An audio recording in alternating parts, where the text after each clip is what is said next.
Dusko Popov told Ian Fleming when he was having a hard time, when he begins to forget who he is. He calls 26007, Belgrade, Serbia, to speak with his uncle Milivoj Popov. Fleming corrected him and said it's not 007, it's 007. These are the words of Dusko Popov's son, and the phone number is in the archives of the Belgrade Post.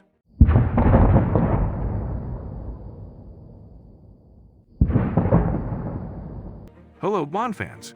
Welcome back to the Bond Life Society. Today, we're talking about the intriguing world of real-life espionage, focusing on a man who lived a life that could rival any James Bond novel.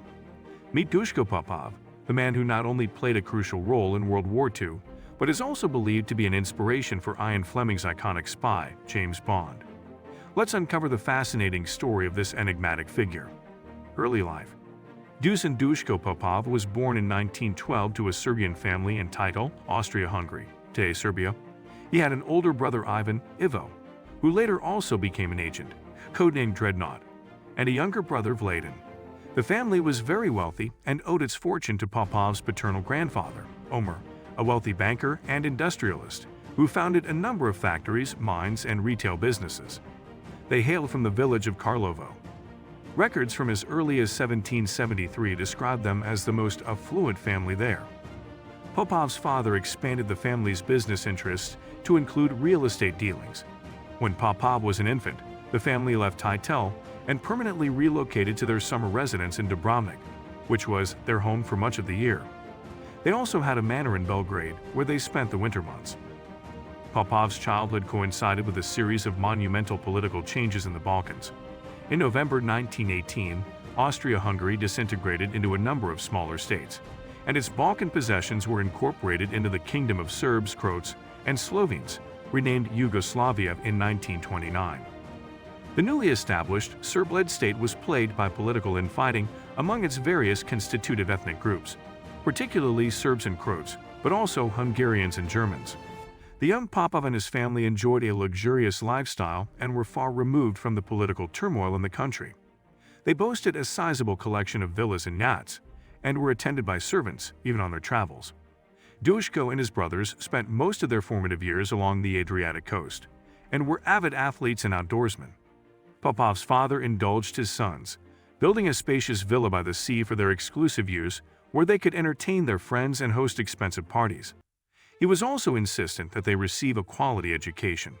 Apart from his native Serbian, Popov was fluent in Italian, German, and French by his teenage years.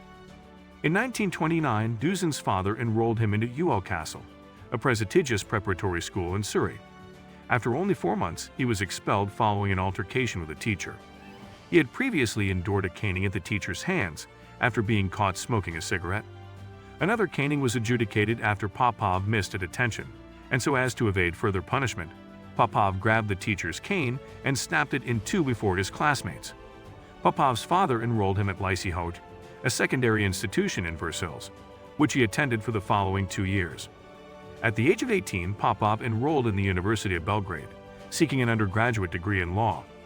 Over the next 4 years, he became a familiar face in Belgrade's cafes and nightclubs, and had the reputation of a ladies' man. Women found him irresistible. Times columnist Ben Macintyre writes, with his easy manner, loose, sensual mouth, and green, bedroom eyes. In 1934, Popov enrolled in the University of Freiburg, intent on securing a doctorate in law.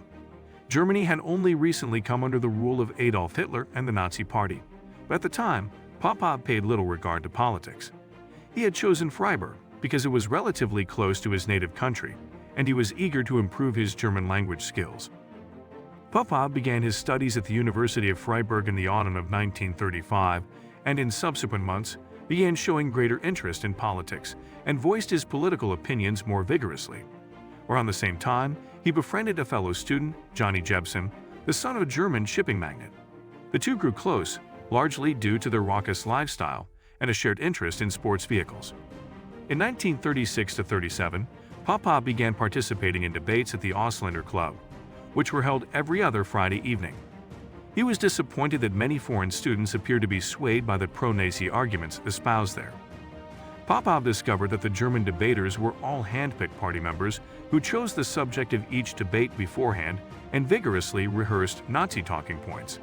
He persuaded Jebsen, then the president of the club, to inform him of the debate topics in advance and passed this information along to the British and American debaters.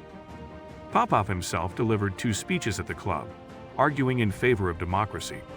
He also wrote several articles for the Belgrade daily Politika, ridiculing the Nazis. Dusko despised Nazism.